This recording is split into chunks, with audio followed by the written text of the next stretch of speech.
우리 그리스도인들과 세상 사람들에게 차이가 있다면 여러분 무엇이라고 생각하세요? 세상 사람과 우리 그리스도인들이 차이가 있습니까? 차이가 있다면은 무엇일까를 우리는 구체적으로 알아야 될 것이고, 그리고 그 구별됨을 우리들은 가져야 될 것입니다. 세상 사람들과 내가 무엇이 다른가? 그것은요 우리들이 묻는 질문이기도 하지만 세상 사람들이 우리들에게 묻는 질문이기도 합니다. 가만히 보니까 교회 나가는 것 같고 또 교회에서 직분도 있다고 그러는데 너나 나나 다른 게 뭐냐라고 묻죠. 그리고 실제로는 그리스도인과 세상 사람들이 좀 차이가 있고, 그리고 현격한 질적인 수준 차이가 있기를 기대한다라고 하는 것이죠. 그런데 여기에 대해서 분명한 답을 우리들이 갖지 못하고 있다고 하면은 우리들은 길을 잃은 것입니다. 우리들은 답을 얻지 못한 그러한 상태 속에서 우리는 아무런 힘이 없는 상태에 있다라고 하는 것 잊지 말아야 될 것입니다. 성도 여러분, 여러분은 누구이십니까? 여러분 그리스도인이십니까? 만일 우리들이 진정한 그리스도인이라고 하면 우리는 하나님의 사람들입니다. 하나님의 사람을 가리켜서 예수님께 너희는 세상의 소금이요 빛이라고 말씀하셨습니다. 하나님의 사람이지만 동시에 세상 속에서 구별된 소금과 빛의 역할을 하는 세상으로 보냄을 받은 자가 우리 그리스도인이라는 것입니다. 아멘이십니까? 오늘 우리는 하나님의 사람이요 세상으로 보낸 자라고 하는 것입니다.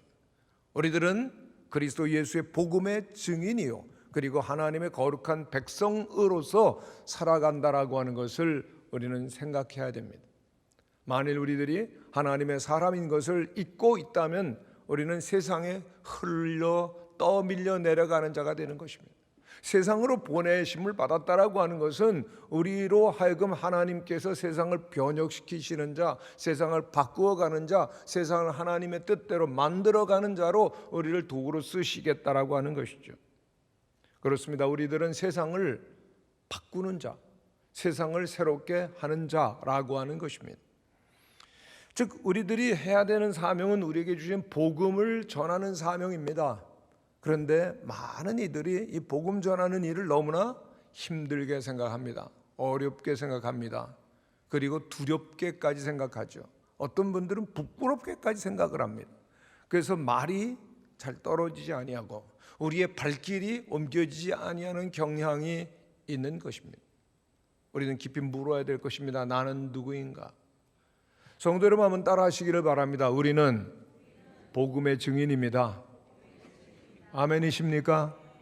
우리는 예수 그리스도의 사람들입니다. 할렐루야! 예수 그리스도가 내 안에 계시고 나는 예수 그리스도로 살아가는 그리스도인이라고 하는 것을 우리들이 감추어서는 안 되는 것이죠. 세상의 소금이요 빛이기 때문입니다. 그러면은 우리에게 분명한 그러한 존재의식과 사명의식이 있음에도 불구하고 사명을 감당하지 못할 때 이를 극복할 수 있는 길은 무엇일까요? 오늘 본문에 보면 에스겔 선지자의 기록이 나옵니다. 에스겔 선지자는 젊은 시절에 바벨론 포로 생활로 그 젊은 시절을 보내게 되다가 30세가 되었을 때 하나님의 부르심을 받고 선지자의 사명을 갖게 됩니다. 그러나 선지의 사명을 받는다는 것과 나가서 실제로 사역을 하고 말씀을 전하는 것은 또 별개의 문제입니다. 에스겔도 그랬다는 겁니다. 하나님께서 그를 하나님의 말씀을 전하는 선지자로 분명히 삼으심에도 불구하고 그는 주저주저하고 두려워했었던 모습이 있었던 것이죠. 그렇기 때문에 1장에 보면 하나님께서 에스겔 선지자를 부르시고 2장, 3장에 보면 계속해서 그로 하여금 강하고 담대해서 그 사명을 감당하는 자가 되라고 하시는 말씀, 이것은 어떻게 보면은 오늘 우리에게 주시는 말씀이기도 한 것입니다. 아멘. 이 에스겔서를 통해서 그러면 어떻게 우리들이 하나님의 사람으로 복음의 증인으로 예수님의 사람으로 살 것인가를 생각해야 될 것입니다. 첫 번째, 우리에게는 생명을 살리는 복된 말씀이 내 안에 있다라고 하는 것을 체험해야 됩니다. 오늘 1절에서부터 4절 말씀을 우리 한번 같이 읽으시면 좋겠습니다. 1절에서 4절 말씀 같이 읽죠. 시작. 또 그가 내게 이르시되 인자야 너는 발견한 것을 먹으라. 너는 이 두루마리를 먹고 가서 이스라엘 족속에 말하라 하시기로 내가 입을 벌리니 그가 그 두루마리를 내게 먹이시며 내게 이르시되 인자야 내가 내게 주는 이 두루마리를 내 배에 넣으며 내 창자에 채우리라 하시기에 내가 먹으니 그것이 내 입에서 달기가 꿀 같더라. 그가 또 내게 이르시되 인자야 이스라엘 족속에게 가서 내 말로 그들에게 고하라. 아멘. 하나님께서 2장에 보면은 이 바벨론에서 놀라운 환상을 보여주시면서 그 두루마리기를 하나 주셨는데 그 두루마리에는 애가 슬픈 노래, 애곡 그리고 재앙이 가득히 쓰여져 있는 하나님의 말씀들이었습니다. 하나님을 거역하고 하나님 앞에 심판받아야 될 그 백성들을 향한 저주의 말씀, 심판의 말씀이 기록되어 있었다라고 하는 것입니다. 그런데 오늘 3장에 오면 하나님께서 그 두루마리기를 에스겔에게 먹이시는 겁니다. 너 입을 열어라. 그랬더니 두루마리가 쑥 하고 들어가는 그러한 장면입니다. 여러분, 이 두루마리기를 먹는다는 것은 아주 특별한 일이지요. 그러나 우리들이 영적인 의미를 생각하면은 말씀을 먹는다라고 하는 것입니다. 그렇습니다. 생명의 말씀을 매일매일 먹는 우리 성도님들이 되시기를 축원합니다. 성경 말씀이 우리 안에 있어야 된다는 거죠. 내가 성경을 보는 것이 아니라 성경이 완전히 내 안에 쑥 들어와서 나와 함께 하는 것입니다. 그렇습니다. 우리들이 어떤 음식을 먹으면 어떻게 됩니까? 그것이 내 안에 들어가서 그것이 활동케 하는 에너지로 변하기도 하고 또 우리의 신체의 일부가 되기도 하는 놀라운 신비로운 변화가 우리는 의식하지 못하지만 생기게 되는 것입니다. 하나님께서는 에스겔 선지자에게 그 애곡과 애가와 그리고 재앙이 가득한 두루마리를 하나님께서 먹이시는 장면입니다. 그리고 철저하게 음식을 먹어서 그것이 음식에 너와 신체와 너 자신과 하나가 완전히 되어지는 것처럼 그 말씀이 우리의 뱃속에 들어가고 창자까지 깊이 들어가서 우리와 하나가 되어야 한다라고 하는 것입니다. 강력한 환상이죠. 하나님께서는 먼저 선지자로 그가 쓰임받기 전에 그 마음과 심령 속에 하나님의 말씀이 들어가야 되고 그래서 그것이 변화되어서 그의 심령과 그의 인격에 완전히 하나가 될 때만 선지자로 너는 서게 될 것이다 라고 하는 것을 말씀해 주는 것입니다. 그렇습니다. 하나님의 말씀이 우리의 마음과 우리의 심령 깊은 곳에서 있고 그것이 나의 것이 될 수 있는 은혜가 우리에게 필요한 것입니다. 에스겔이 그러한 자세로 두루마리를 먹는데 그 맛이 그의 입에서 달기가 꿀 같더라 그랬습니다. 한번 따라 하시기를 바랍니다. 달기가 꿀 같았습니다. 참 여기에 깊은 의미가 있음을 보게 되어집니다. 여러분, 그 두루마리에 쓰여졌었던 말씀은 하나님께서 이스라엘 백성들을 보고 참 슬퍼하시고 그리고 또한 그들에게 재앙이 임할 것이라고 하는 그런 심판의 말씀이었는데 그 말씀을 먹으니까 입에서 어떻다고요? 꿀같이 달았더라 그랬습니다. 그 말씀 두루마리가 적혀있는 그 하나님의 말씀들이 재앙과 애곡과 그리고 또한 애가의 말씀이었기 때문에 그 말씀이 써야 되지 않습니까? 그런데 그 말씀을 먹으니까 달더라는 얘기입니다. 무슨 뜻입니까? 여러분, 하나님의 말씀은 우리들의 마음에 맞든 맞지 않든 우리들이 생각하기에 좋든 좋지 않든 하나님의 말씀은 모두가 우리를 위하여 좋은 말씀입니까? 나쁜 말씀입니까? 하나님은 선하신 하나님, 하나님은 의로우신 하나님이시기 때문에 하나님의 말씀은 어떤 말씀이시든지 그것이 내게 들어오면 쓸 것 같고 그것이 나로 하여금 힘들게 할 것 같지만 그 말씀은 꿀보다 더 하나님의 말씀임을 기억하는 성도들이 되시기를 축원합니다. 여러분, 하나님의 말씀은 하나님께서 때때로 그 백성들을 사랑하신다, 하나님께서 축복하신다, 하나님께 인도하신다라고 하는 복된 말씀도 있지만 하나님께서 책망하시고 꾸짖고 바르게 하시는 그러한 말씀이실 때도 있는데 그것은 우리를 위해, 우리의 구원을 위해, 우리를 온전하게 하기 위한 하나님의 말씀이기 때문에 말씀은 언제든지 우리가 먹게 되면은 그 말씀은 우리의 입에 꿀처럼 달고 그리고 우리에게 유익한 말씀인 것을 기억하시기를 바랍니다. 하나님의 말씀은 그 본질적으로 변하지 않는다는 것입니다. 하나님의 거룩한 진노와 책망의 말씀도 있습니다. 그러나 그 말씀을 들을 때 우리의 심령이 살아나고 우리가 새로워지고 온전케 되는 구원에 이르게 되는 것입니다. 그렇습니다. 오늘 우리들이 세상의 빛이요 소금이요 또한 세상에서 예수 그리스도의 증인이 되기를 원한다라고 하면은 이 하나님의 말씀 복음을 먹는 성도들이 되시기를 바랍니다. 읽는 것이 아니라 완전히 먹는 것처럼 나와 하나가 되어지고 말씀이 우리 속에 역사해야 되는 것입니다. 우리는 모두가 성경을 가지고 있는데 이 성경의 한 가지 유일한 주제는 예수 그리스도입니다. 한번 따라 하시기를 바랍니다. 예수 그리스도. 예수 그리스도는 하나님의 아들이십니다. 할렐루야. 하나님의 아들이 왜 이 땅에 오셔야 됐습니까? 우리가 죄를 지어서 하나님과 등지고 그대로 있으면 우리들은 영원한 심판에 이룰 수밖에 없기 때문입니다.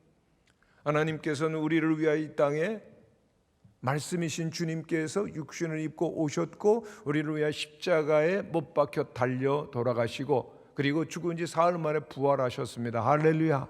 예수 그리스도를 믿는 자 모든 죄를 용서함 받고 그리고 의롭게 되어지고 하나님의 나라에 들어가게 되는 줄로 믿습니다. 예수 그리스도 그 외에는 구원의 길, 온전케 되어지는 길이 없습니다. 나로 말미암지 않고는 아버지께로 올 자가 없다고 말씀하셨습니다. 이 놀라운 말씀이 바로 성경의 주제입니다. 창세기로부터 요한계시록까지 쭉 일맥상통하는 그 말씀이 성경을 관통하고 있는 한 가지 주제는 예수 그리스도라고 하는 것입니다. 우리의 구원, 우리의 생명, 우리의 진리이신 예수 그리스도입니다. 누구든지 예수를 믿으면 죄사함 받고 죄사함 받은 자는 영원히 주님과 함께하는 천국에 이르게 됩니다. 할렐루야. 예수님을 의지하고 예수님을 순종하지 아니하는 자는 그 구원에 이룰 수 없는 것입니다. 그러나 오늘도 우리가 예수 그리스도를 의지하고 그리고 모든 죄를 우리들이 내려놓고 겸손히 주님과 동행한다면 누구든지 영원한 천국에 이르며 하나님의 자녀로서 우리의 삶을 살게 되어지는 겁니다. 할렐루야. 너무나도 놀라운 소식입니다. 놀라운 약속입니다.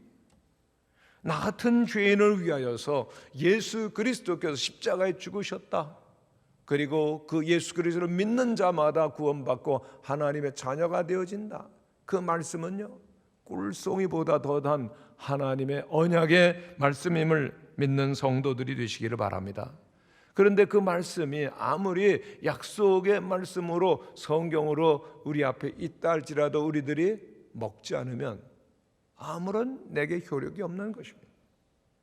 그러므로 오늘 우리들이 해야 할 일은 그 영광의 말씀 그리고 또한 은혜의 복음을 늘 먹어야 되는 것입니다. 말씀을 먹고 말씀이 내 안에 역사해야 되는 것입니다. 하나님의 말씀이 여러분들의 심령과 여러분의 생애 가운데 풍성히 거하게 되시기를 간절히 축원합니다. 왜 우리들은 밤낮 성경 말씀을 읽어야 될까요? 말씀이 우리 안에 있도록. 여러분 왜 또 예배 시간 또 우리 설교를 듣고자 하는 것입니까? 왜 말씀을 전하고자 하는 것입니까? 하나님의 말씀을 우리들이 먹고자 하는 것입니다. 왜 성경 공부를 해야 됩니까? 왜 성경 말씀을 묵상해야 됩니까? 왜 성경 말씀을 암송하는 것입니까? 그 말씀이 내 안에 풍성히 거하도록 하기 위해서입니다. 여러분 아무리 음식이 잔뜩 차려져 있는 뷔페집에 간다 할지라도 그거 내가 먹어야만 내 것입니다. 돈 다 냈으니까요 마음껏 먹으셔도 됩니다. 근데 못 먹어요. 그건 내 것이 아니죠. 여러분 하나님의 말씀이 내 앞에 있다 할지라도 그 말씀을 내가 먹을 때 그것이 구원의 말씀이 되고 은혜의 말씀이 되고 생명의 말씀이 되는 것입니다. 누가 하나님의 말씀의 그 깊은 맛을 아는 자일까요? 그 말씀이 내 입에 꿀송이 보차라 답니다라고 말할 수 있는 사람 누구입니까? 하나님의 말씀을 먹은 사람입니다. 누가 하나님의 그 기쁜 은혜 행복한 소식을 아는 자입니까? 그 말씀을 먹은 자인 것입니다. 하나님께서 나를 사랑하시고 나를 위하여 자신의 그 몸을 버리신 십자가를 생각할 때마다 마음이 뜨거워지는 자는 누구입니까? 그 말씀을 먹은 사람입니다. 십자가의 말씀, 복음의 그 말씀을 먹은 사람이 경험하게 되어지는 것입니다. 내 죄가 용서함 받았고 내가 하나님의 거룩한 하나님의 소유된 백성이라고 하는 사실에 날마다 감격스러울 수 있는 사람은 누구일까요? 그 복음의 말씀을 먹는 사람인 것입니다. 하나님의 말씀을 먹고 그 단맛을 경험하고 그리고 또한 은혜 속에서 그 사는 것이 너무너무나 좋아서 너무나 좋아. 말씀 먹으니까 힘이 생겨. 기쁨이 있어. 평안이 있어. 그리고 전하게 되는 것이 바로 선지자의 모습이고 오늘 그리스도인들의 모습인 것입니다. 할렐루야. 말씀을 먼저 먹는 성도들이 되시기를 바랍니다. 한번 따라 하시기를 바랍니다. 말씀을 매일같이 먹어야 합니다. 복음의 맛을 알고 그리고 내 입에 꿀송이처럼 난 이 놀라우신 그 기쁨을 생각하면서 말씀을 먹는 성도들이 되시기를 바랍니다. 그런데 하나님께서는 에스겔 선지자를 향하여서 이렇게 말씀합니다. 인자야, 이스라엘 족속에 가서 내 말로 그들에게 전하라 그랬습니다. 한번 따라 하시기를 바라면 내 말로 그들에게 전하라. 에스겔이 가지고 있는 지식과 경험과 그리고 또한 그의 상식으로 가서 그들에게 전하라 아닙니다. 하나님께서 말씀을 두루마리에 적어서 주셨고 그 말씀을 먹여주셨습니다. 그래서 그에게 이제 임하신 하나님의 말씀을 그대로 전하는 것이 선지자의 사명입니다. 그들이 좋아할까? 그들이 받을까? 그들이 이것을 수용할까? 그것은 하나님께서 그들을 통해서 하실 일이에요. 그들이 하나님 앞에서 반응하는 책임을 지어야 하는 중요한 일인 것입니다. 선지자의 사명은 무엇이냐? 내 말을 너에게 전하라. 하나님의 말씀을 그대로 전하실 수 있는 증인들 그리고 전달자 되실 수 있기를 간절히 바랍니다. 그러기 위해서 우리의 중요한 것 정말 하나님께 내게 주시는 말씀 뭔가 하나님이 내게 주시는 말씀 받고 그리고 또 주님께서 우리에게 주신 하나님의 말씀 그대로 전하는 과정 가운데 하나님은 우리들 가운데 일하게 되실 줄로 믿습니다. 여러분 그리스도의 복음 그리고 또한 성경 말씀을 매일매일 먹으면서 그것이 내게 복된 소식임을 체험하는 은혜가 있게 되시기를 바랍니다. 두 번째로 우리들이 가장 중요한 것은 이 에스겔 선지자를 하나님께서 두루마기를 먹으라 라고 말씀하시고 이제는 내 백성에게 가라고 말씀하시는 겁니다. 5절에 보면은 너는 언어가 다르거나 말이 어려운 백성에 보내는 것이 아니요 이스라엘 족속에게 가는 것이다 라고 말씀을 하십니다. 에스겔 선지자에게 하나님께 말씀하신 것 하나님께서 그대로 다른 바벨론 포로가 되어 있는데 그 바벨론 그 백성들에게 바벨론인들에게 말씀을 전하라는 것이 아닙니다. 함께 포로가 되어 있는 동족들에게 가서 말씀을 전하라. 그들의 말이 어렵냐? 그들의 말이 너와 다르냐? 그냥 넌 가서 네 말로 전하라고 하는 것입니다. 여러분 선교사들에게 있어 가장 어려운 점이 뭘까요? 언어와 그리고 문화의 장벽이 너무나 높고 크다라고 하는 것입니다. 그래서 선교사로 가려고 하면은 비자 받아야죠, 언어 배워야죠, 그리고 또한 문화를 익혀야죠. 그들에 가서 같이 사는 일 대단히 어렵습니다. 그 언어를 배우는 일이 2-3년 가지고 되겠습니까? 설교하고 복음 전하는 어렵지만 선교사들 열심히 준비해서 가는 겁니다. 저는 제 두 아들이 그 초등학교 5학년 6학년 정도에 선교사로 헌신을 했었습니다. 제주도에서 그 이동원 목사님 모시고 선교 집회가 있었는데 그 이동원 목사님께서 말씀을 다 전하시고 작정을 시키는 겁니다. 하나님께서 내게 복음을 주시고 이 복음을 땅 끝까지 전하는 선교사로서 헌신하고자 하시는 분들은 일어나라. 그래서 많은 그 청소년들도 어른들도 다 일어났습니다. 그런데 제 두 아들도 일어난 거예요. 그래서 마음이 뭉클하더라고. 야, 얘네들이 이렇게 어린애들이 선교사가 되겠다고 그러니까 참. 근데 둘째 아들이 공부를 안 하는 겁니다. 그리고 외국어도 안 하는 겁니다. 그래서 어느 날 얘기를 했어요. 야, 너 선교사가 되려면요 외국어는 공부를 해야 된다. 그랬더니 그 둘째 아이가 머리가 좋거든요. 아빠 나는 북한으로 갈 건데 그러더라고요. 북한으로 간다는 겁니다. 그래서 마음이 뜨거웠나 봅니다. 야, 내가 공부를 안 해도 내가 언어를 안 배워도 갈 수 있다. 여러분, 지난 주간에 우리 무학교에서 영어 예배를 담당해 주시고 지도해 주셨던 그 크리스 해리슨 목사님께서 하늘나라 가셨다라고 하는 부음을 받았습니다. 그 루 사모님에게 편지를 보내고 하는 가운데 마지막까지 이렇게 관심을 기울여 주셔서 참 감사합니다라고 하는 인사를 받게 되었는데요. 선교사님 말도 그리고 언어도 다른 한국 땅에 오셔서 여러 가지 많은 사역을 아주 힘들게 하셨습니다. 나중에 또 중국에 가셔서 심장 수술도 하시고 많은 어려움도 있었지만 끝까지 복음을 전하시고 마지막 고향에 돌아가서 그 세상 하나님의 나라로 가셨죠. 문화도 다르고 언어도 다른 곳에 가서 선교하는 일, 하나님 말씀 전하는 일 너무나 어려운 일입니다. 그런데 에스겔은 넌 동족에게 가라 그랬습니다. 여러분, 요나 선지자가 하나님께서 너는 니느웨 성에 가서, 저 큰 니느웨 성에 가서 이 성이 곧 멸망한다라고 하는 하나님의 말씀을 전하라고 했을 때 내키지 않았어요. 왜? 하나님은 너무나 자비로워서 니느웨 사람들이 회개하면은 심판하지 않으실 것을 알았기 때문에 안 가려고 그랬습니다. 하나님께 강권적으로 고백 뱃속에 넣었다가 그리고 또한 그 니느웨 성에 그 나가도록 하셔서 말씀을 전하죠.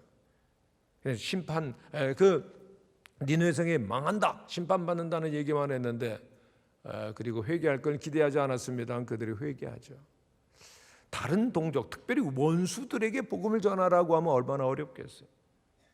그런데 에스겔 선지자에게 같은 동족에게 같은 피를 나누었습니다.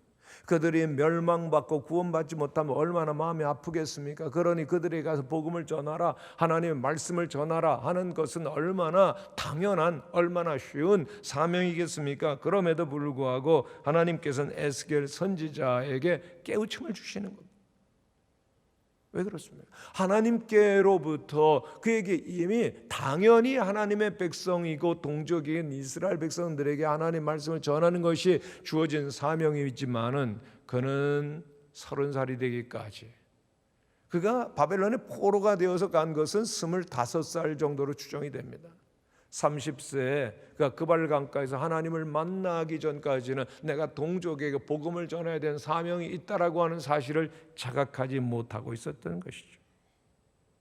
하나님의 말씀을 받기 전에 환상을 보면서 하나님께서 모든 역사를 주관하시는 왕이심을 체험하고 그리고 확인하며 그리고 말씀을 먹은 다음에 그는 선지자로서 동족에게 복음을 전해야 되겠다는 뜨거운 불붙는 마음을 가지고 동족들을 긍휼히 여기는 마음을 가지고 나가서 하나님의 말씀을 전하는 선지자로서 살게 되었다라고 하는 것입니다.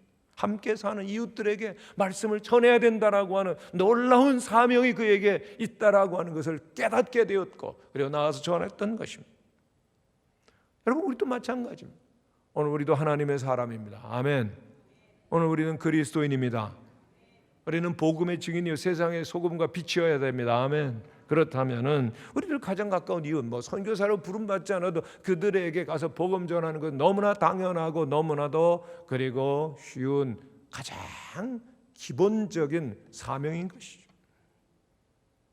여러분, 하나님께서는 에스겔 선지자에게 3장에 보면 중반에 하나님께서 그 말씀을 전하면서 만일 악인에게 그가 그 악으로 말미암아 반드시 죽으리라고 했을 때 반드시 그 말씀을 전해야 되는데 그 말씀을 전하지 않았기 때문에 악인이 회개치 아니하고 죽으면 그 악인은 자기의 죄악 때문에 죽으려니와 하나님의 에스겔 선지자에게 말씀하십니다. 그러나 핏값을 내게서 찾겠다. 하나님의 마음은 한 영혼이라도 구원받고 하나님께로 돌아오기를 원하시는 것입니다. 아멘. 그런데 우리들이 전하지 않기 때문에 그들이 죄악 가운데 죽는다. 그들의 죄악 때문이지 아니에요. 하나님께서는 우리들이 전하지 않았기 때문이라고 책임을 물으시겠다라고 하는 것입니다. 복음 전파의 사명, 예수 그리스도의 증인이 되어지는 것은 절대 사명이고 회피할 수 없다라고 하는 것입니다. 그렇습니다. 나 혼자 예수 믿고 구원받았으면 되지 혼자 구원받으면 안 되는 것입니다. 복음은 더불어 구원을 누려야 되는 것입니다. 아멘. 우리 주변의 이웃들, 우리의 가족들을 살려야 나도 사는 것이죠. 여러분, 홈리와 비느하스의 두 아들을 두었던 엘리 제사장은 목이 부러져 죽었습니다. 하나님의 심판을 받은 거예요. 제사장이었습니다. 그런데 왜 그가 그 심판을 받고 목이 부러져 죽었습니까? 하나님께서 그를 심판으로 이끄신 이유가 무엇일까요? 두 아들, 그 홈리와 비나스가 하나님 앞에서 죄를 지어요. 하나님 앞에서 그 심판을, 저주를 자청하되 그 아들들에게 금하지 않았기 때문에 그 아들들 자기의 죄들 가운데 죽고, 그리고 그도 목이 부러져 죽었던 것이죠. 비참한 최후를 맞이합니다. 성도 여러분, 지옥 가는 사람들 많이 있을 겁니다. 그런데 지옥 가는 사람들이 우리에게 말할 겁니다. 왜 내게 말하지 않았어? 왜 내게 말하지 않았어? 라고 지옥 가는 사람들이 우리에게 말할 것입니다. 성도 여러분, 우리들은 생각해 봐야 됩니다. 나로 말미암아 예수님을 믿은 사람이 얼마나 되죠? 내가 예수 그리스도의 증인이고, 그리고 또한 복음의 증인인데, 나로 말미암아서 예수를 알게 되고 믿고 구원받게 된 사람 얼마나 됩니까? 성도 여러분, 오늘 사랑하는 우리의 자녀들, 우리의 가족들, 그리고 친지들, 그리고 우리의 이웃들에게 계속해서 말씀을 전하고 있으신지요? 성도 여러분, 여러분들이 어떤 자리에 있든지 여러분들은 그 자리에 있는 것은 하나님께 그 자리에 있게 하심을 믿으십니까? 교수든지 군인이든지 사업가든지 직장이든지 학생이든지 어디에 있든지 오늘 우리들은 우리가 가지고 있는 것을 가지고 그대로 하나님의 증인으로서 하나님의 말씀을 전해야 되는 거예요. 내게 주신 것을, 없는 것도 아닙니다. 교수면 강단에서, 그리고 또한 사업, 그 상인이면 우리 직장에서 만나는 모든 사람들에게 전하는 것이죠. 저희 아내와 함께 다니다 보면 아내는 너무너무 쉽게 그 복음을 전합니다. 굉장히 성격이 밝아서 식당 가도 직원들과 금방 친해져요. 그리고 한 번 가면은 친해지고, 두 번째 가면은 아는 사람 되고, 세 번째 가면 기다리는 사람 되고. 그런데 그러다가 결국은 전도를 하더라고요. 엘리베이터에서 애들 만나면 너무너무 반갑게 인사를 하는 거예요. 저는 만나면 할 말이 없어가지고 이렇게 다른 데 보고 있는데, 아내는요, 뭐 이렇게 물어보면, 너 그리고 꼭 물어보는, 너 교회 가니? 예수 믿어야지. 뭐 나이가 많은 사람이나 청년이나 뭐 어린이나 무차별 공격입니다. 근데 정말 쉽게 전하는데 보면서 늘 감동을 받고 도전을 받고, 나도 예수님을 전해야지. 오늘 우리들에게 가까운 모든 만나는 사람들에게 예수님을 전할 수 있는 성도들 되시기를 바랍니다. 그런데 복음을 전하기 위해서 필요한 것이 있습니다. 에스겔 선지자에게 하나님께 말씀도 강하고 담대해야 된다. 왜? 동족이지만은 동족이라고 내 말 알아듣는 건 아니다. 하나님이 너를 보내셨다고 그래도 저들은 내 말을 들으려고 하지 않을 거다라고 하는 그런 말씀을 하시는 겁니다. 6절 이하에 11절까지 있는 말씀을 한번 같이 읽어보겠습니다. 시작. 너를 언어가 다르거나 말이 어려워 내가 그들의 말을 알아듣지 못할 나라들에게 보내는 것이 아니니라. 내가 너를 그들에게 보내었다면 그들은 정녕 내 말을 들었으리라. 그러나 이스라엘 족속이 이마가 굳고 마음이 굳어 내 말을 듣고자 아니하리니 이는 내 말을 듣고자 아니함이니라. 내가 그들의 얼굴을 마주보도록 내 얼굴을 굳게 하였고 그들의 이마를 마주보도록 내 이마를 굳게 하였으되 내 이마로 화석보다 굳은 금강석같이 하였으니 그들이 비록 반역하는 족속이라도 두려워하지 말며 그 얼굴을 무서워하지 말라 하시니라. 또 내게 이르시되 인자야 내가 내게 이를 모든 말을 너는 마음으로 받으며 귀로 듣고 사로잡힌 내 민족에게로 가서 그들이 듣든지 아니 듣든지 그들에게 고하여 이르기를 주 여호와의 말씀이 이러하시다 하라 하시더라. 아멘. 할렐루야. 하나님께서 이제 다시 반복해서 말씀하시는 겁니다. 내가 너를 이방 족속들에게, 말이 다르거나 어려운 백성들에게 하나님의 말씀을 전하라 했더라면 그들은 가서 벌써 들었을 것이다. 그러나 이제 이스라엘 백성들이 동족에서 말씀을 전하게 되면 그들은 마음이 완악한 자들이래. 그들은 그 얼굴이 뻔뻔하고 굳은 사람이 절대로 듣지 않을 것이 되는 얘기입니다. 그런데 가서 전하려는 겁니다. 아니, 사명을 주시며 보내시면서 먼저 마음을 꺾어버리시려고 하는 하나님의 의도입니까? 아닙니다. 하나님께서는 그들이 그와 같이 마음이 굳을지라도 더욱더 그들을 긍휼히 여기에는 더욱더 하나님의 마음에 감동을 받은 그러한 상태 속에서 끝까지 포기하지 아니하고 말씀을 전하기를 원하셨던 것입니다. 그들의 굳은 마음 녹이고 그 완전히 완악한 마음을 불태울 수 있는 하나님의 능력과 은혜와 그리고 성령의 감화가 필요했던 것이죠. 그러기 위해서 에스겔 선지자는 마음으로 마음을 받으라는 얘기입니다. 먹으라는 얘기가 그거예요. 마음으로 받고 그 말씀이 자기의 영혼 속에서 뜨겁게 타올라 가지고 동족을 불쌍히 여기는 마음으로 듣든지 아니 듣든지 계속해서 하나님의 말씀을 전하라고 하는 것이죠. 여러분, 오늘 사명자들에게 필요한 것은 하나님의 마음입니다. 사도행전 1장 8절에 있는 말씀을 보면 오직 성령이 너에게 임하시면 너희가 권능을 받고 예루살렘과 유대와 사마리아 땅끝까지 이르러 내 증인이 되리라 그랬습니다. 증인이 되기 위해서는 성령을 받아야 되고 성령을 받아야만 권능을 받고 권능을 받아야만 증인이 된다라고 하는 하나님의 말씀입니다. 여기 증인이 된다라고 하는 것은 전도지 나눠주고 예수 믿으세요라고 말하는 정도가 아닙니다. 이 증인이라고 하는 헬라 원어는 마르티스 순교자라고 하는 뜻이 있습니다. 증인은 자신이 전하는 것에 생명을 거는 자입니다. 예수님께서 생명을 거시고 우리를 구원하셨습니다. 우리도 이제 나가서 증인되는 것은 우리의 모든 것 바쳐서 예수님을 전하는 것이죠. 우리들이 아는 대로 북한에서 굶주리다가 중국으로 온 사람들이 있는데 그들이 예수를 믿게 되는 경우가 많습니다. 왜냐하면 많은 예수 믿는 사람들이 남한에서 갔고 또한 북한에서 넘어온 사람들이 복음을 전하게 되는 것이죠. 그런데 그들의 영혼이 얼마나 막 굶주렸겠어요. 먹지도 못하고 그리고 또한 진리를 알지 못해서 그 텅 빈 영혼 속에 복음이 딱 들어가면요 그들이 예수님을 정말 만나게 되면 펑펑펑펑 울면서 통곡하면서 예수님을 영접하고 구원을 받게 되어집니다. 하나님은 당신을 사랑하시고 그리고 또한 당신을 위해 예수님 십자가에 돌아가셨습니다. 복음을 들을 때 그들은 무릎을 꿇고 뜨거운 눈물을 흘리면서 감격하면서 예수님을 영접하고 그리스도인 되는 것입니다. 그런데 이들 가운데 정말 또다시 북한으로 돌아가는 사람들이 있습니다.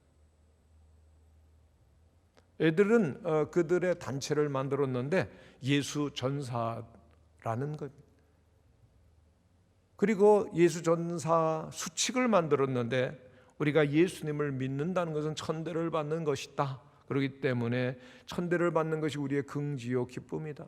예수님을 우리들이 믿는 것은 고난을 당하게 되어 있는 것이다. 그러므로 우리는 각오한다라고 하는 수칙이 첫 번째 수칙입니다. 5가지 쫙 있는데 저들이 왜 예수님을 믿고서는 다시금 북한으로 돌아가려고 합니다. 내가 예수 믿고 구원받은 게 너무나 기쁘고 너무나 감격스러워요.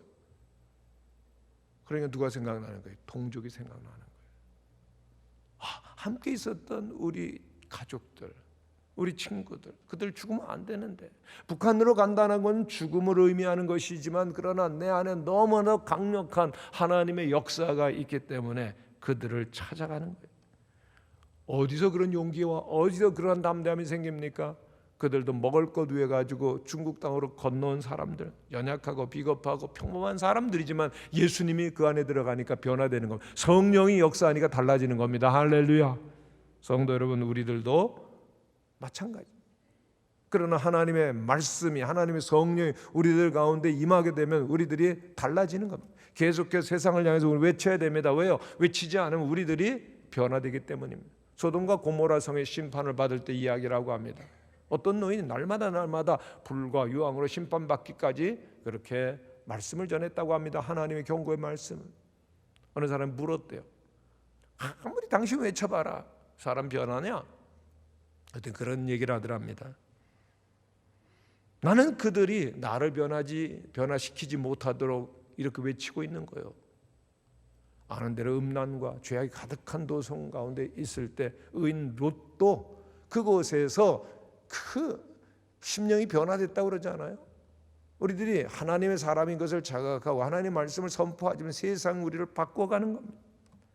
여러분, 오늘 우리가 살고 있는 세상 너무나 선정적이고 음란하고 폭력적입니다. 여러분, 우리들이 계속 충격적인 보도를 요즘 듣죠. 아니, 여자애들이, 무슨 여자 중학생들이 그렇게 죽도록 그 친구를 때리는 것, 폭력과 죄악이 무감각해지는 세상의 문화에 우리들이 깊이 들어가 있는, 청소년들 심각한 영향을 받고 있고 그들의 감각은 무감각해졌습니다. 이런 세상을 어떻게 바꿉니까? 우리들이 하나님의 말씀을 먹고, 그리고 또한 보냄을 받은 자의 의식을 가지고 성령이 우리들 가운데 강하게 역사할 때 우리들의 능력을 받아서 일하게 되는 줄로 믿습니다. 이런 생각, 이런 세대 속에서 아무런 생각도 없이 그냥 살면은요, 세상에 끌려가고 세상의 세뇌를 당하는 것입니다. 이 세상을 이길 일은 하나님의 말씀, 은혜밖에 없습니다. 여러분, 우리 자녀들 걱정 많이 하는데 자녀들은 환경의 영향을 많이 받을까요? 부모의 영향을 많이 받을까요? 빨리 대답하시기를 바랍니다. 자녀들은요, 부모의 영향을 90%나 받습니다. 환경의 영향은 10%래요. 세상이 아무리 악하고 폭력적이고 음란해도요, 부모님이 경건하고 늘 말씀을 가르치면 자녀들은 살게 될 줄로 믿습니다. 그러니 우리 부모님들이 뭘 하셔야 돼요? 말씀을 드셔야 됩니다. 부모로서 가족들에게, 자녀들에게 내가 보냄을 받은 영적인 지도자의 선지자라고 하는 사실을 아시고 계속해서 전하지 않으면은 그들은 자녀를 어떻게 될지 모르는 겁니다. 세상이 자녀들을 바꾸는 것이 아닙니다. 세상이 자녀를 멸망시키는 것이 아니에요. 말씀을 전하지 않은 우리들이 문제일 수가 있는 것이죠. 이제는 우리들이 듣든지 아니 듣든지 부지런히 전해야 됩니다.